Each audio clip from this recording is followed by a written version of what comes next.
ఇలాంటివి మళ్ళీ మళ్ళీ జరగకుండా ఉండాలి అంటే గనక ప్రభుత్వాలకు ఏమైనా చిత్తశుద్ధి ఉంటే గనక ఇప్పుడు ప్రాస్టిట్యూషన్ హోమ్స్ ఉన్నాయండి. ఇదివరకు ఎవరైతే ప్రాస్టిట్యూషన్ చేస్తున్నారో వాళ్ళని చూపెట్టేవాళ్ళు. ఇప్పుడు ఈమె ప్రాస్టిట్యూషన్కి వెళ్ళి డబ్బులు తీసుకొని వెళ్ళింది ఈమె.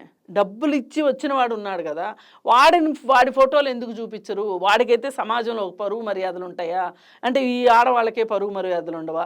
అక్కడ ఇద్దరు చేసింది తప్పే.